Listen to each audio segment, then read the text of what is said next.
So I want to fact check your Wikipedia page. Okay. Because the explanation for why your name's Smush has to do with you playing basketball, and you would smush people's faces after they stole the ball, and you would be that guy. I don't know. Wikipedia is wrong in that fact. Yes, violence was the origin that Wikipedia alleges for your name, but your name is Smush because why? My mother named me Smush when I was a baby. Mm. And it's a name that stuck. You know, I was introduced as a baby as Baby Smush, and I grew up into just being Smush. Well, the name Smush, the way it was meant by your mom, there's a cutesy aspect to that then. The opposite of being real physical in a game. Yes. It was a term of endearment given to my dad. Mm. And, you know, when I was born, I became Baby Smush. I am actually William Henry Parker III. And it's the first time I've actually shared that on air. So, yes, already finding out stuff on Pablo Torre finds out that I did not know. So I love that we're starting there because I feel, and this is just a theory that I'm going to carry as a through line, I think, through this whole conversation. Okay. The way that your reputation has developed has been a thing that you haven't entirely been in control of. If you went by William Henry Parker III instead of Smush Parker, I feel like your life would not have been exactly the same. I think you're right. I think I would have became, I don't know, what does William Henry Parker III sound like to you? You sound like an executive at like JP Morgan. There you go. I would have been an executive at JP Morgan. Part of the reason I'm excited to talk to you is because you are honest. And you have stories from a position and a perspective in the NBA and pro sports that we very rarely get to hear from or inspect because you had an up-close and personal view of the people, of the egos, of the business, of the business, of the superstars, the big names, the Hall of Famers. And we tell the stories typically from their point of view. We're obsessed with them. We cater to them. The business bends around them. But you're right there in these scenes, in the movie scenes. You're right there off to the side, in the middle, in a couple of just crazy scenarios.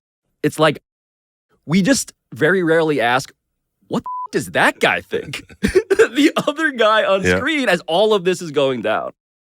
I'm not trying to save face. I'm not trying to, you know, have a persona that other people think about me. I'm going to tell the truth. I'm going to tell my truth, and whatever opinions that people have of me, that's on them.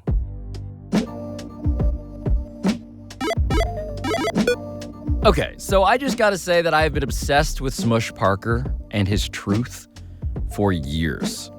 And this is not just because he is a native New Yorker, just the latest native New Yorker to come through the Pablo Torre Finds Out studios, but because few characters in sports history have been so minor as the annals of the NBA are concerned, and yet so major. Because Smush Parker, if you did not know, is most infamous for his extremely public beef with the late Kobe Bryant, the consummate winner, the consummate champion, who would do stuff like, you know, score 81 points in a single game. And the answer to the trivia question, who was the second leading scorer of that game, is? I have no idea. Smush Parker.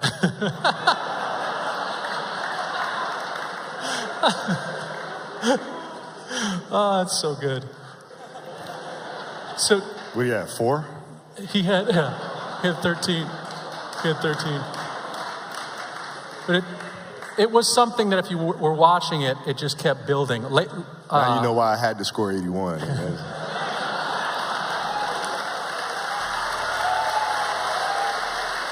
Tough days, man. Listen to that applause as Kobe is wrenching his face to great comedic effect and smushing Smush. It's the sound of people adoring one of the most popular players of all time, a guy who is still a role model today across the world. And also somebody who once called Smush Parker, quote, the worst. And so that's all people really remember about Smush, that he's synonymous with being a scrub, which I think is a shame. Because as we will find out together on today's show, Smush Parker has lived a fascinating life, and he's also embarked on a new career path That is both shocking and funny to anyone who has ever met William Henry Parker III. I want to get to where you came from because you're a New Yorker. And I want to bring on local characters, New Yorkers. And not far from here, correct me if I'm wrong, is the place where you became Yes, sir. the Smush Parker. Correct. West 4th. Yep. Explain the Cage for people who are not familiar. Well, I was born in 81, so I'm an 80s baby. My dad played basketball there. My mom played basketball. And, back in the 80s, it was my crib growing up. During that era, basketball and just the world in general, we operated in community. The guys who was waiting for next would take care of me. They would watch babysitters. Yeah, they became babysitters. They would watch over me, baby Smush. So when I literally say that was my crib growing up, I don't mean my house. It was my crib, like my where I crawled around and I got dirty and I was playing in the playgrounds by myself. And those guys became my uncles and they just nurtured me. Yeah, and West 4th Street, the Cage, I mean, to be very, very clear about this for non-New Yorkers, this is a world-famous basketball. World-famous basketball court. And it's the sort of court where, imagine a movie, and you might imagine something like The Cage, insofar as there are 20-foot-high chain-link fences all around. There's a three-point line, but if you shoot a corner three, you might be fading away into that fence. Corner three? There is no corner three. There's no such thing as a corner three at West 4th Street. That's right. Well, they call it the Cage, so it's like you're playing inside of the zoo. I like to kick it. This is the #1 street ball court. Like, this is where basketball is at its purest. The guys that play here are very aggressive. So no one gives you an inch. To get an inch, you got to take it. It's the epicenter of competitiveness. Everybody out there is ready to compete. You have the best of the Bronx, the best of Queens, the best of Manhattan, the best of Brooklyn, the best of Staten Island, all congregating at this one small little, 25 by 15. It's so small. But the best of each borough, that's the court that they play in because that's where the best of New York City went to showcase their skills. Something that makes me laugh whenever I just watch Pickup, walking by a court and being like, yo, that guy's wearing jeans. That guy's wearing black Air Force Ones. Yeah. Yo, like, what does that say about him, right? Just like, you don't know who's going to be there. Not at all. People just getting off of work, their construction jobs, their 9-to-5 corporate jobs, and they have their basketball gear in the back of the car. There was one guy who never not played basketball pickup without his Timbs on. He played pickup in Timbs. That's crazy. That is a New York legend at this point. Oh my! The idea that a guy would play in Timbs. He played in Timberlands. Based on that fact alone, I just know that I don't want to be fouled by that guy. No, not at all. That guy was tough. Tough as nails. Literally was working with nails during the day. Exactly. So you bring all of this accumulated toughness from having encountered all of these people in this crazy ecosystem of street ball. And when you're there starting organized basketball, when do you get a sense of like, I might be an NBA player? I might make this an actual job? So I never not believed that I was making it to the NBA. Like there wasn't ever a doubt. So when I watched Michael Jordan growing up, and again, this is back in the 80s, early 90s, and I was watching Mike destroy the Knicks. Yeah, of course. Several times. Over and over again. Over and over and over again. And I was like, I aspired to be just like Mike. I wanted to be like Mike. Just like those Gatorade commercials back in the day. Like Mike, if I could be like Mike. And I had a mindset of that's what I want to do when I grow up. Well, there's a funny thing about New York guards, right? Mm-hmm. The knock on like the New York guard was these guys can't shoot. They can't shoot. Why is that? Because of how we play basketball. What was the most played game back in the 80s and 90s in street ball? Oh, like 21? Exactly. Everybody for themselves, melee. One against everybody else. Yeah, let's just say everyone versus the world. Let's just say there wasn't enough to run a full. So let's just leave the number at 9. Yeah. 9 guys in a park, wanting to play competitive basketball, didn't have enough to run full. So we played 21. and you had to go up against 9 players. So naturally, instinctively, we had to create ways of scoring against multiple defenders. In traffic. So you learn how to dribble. No, I hadn't thought about this, but you you're learn totally how to dribble right. and be a playmaker. And that's what we did in the 80s and 90s. We learned how to dribble the basketball. So naturally, we weren't in the gym or outside shooting jump shots. We were learning how to create off the dribble. Yes. And that's the strongest part of a New York City point guard or basketball player's game, is being able to create off the dribble.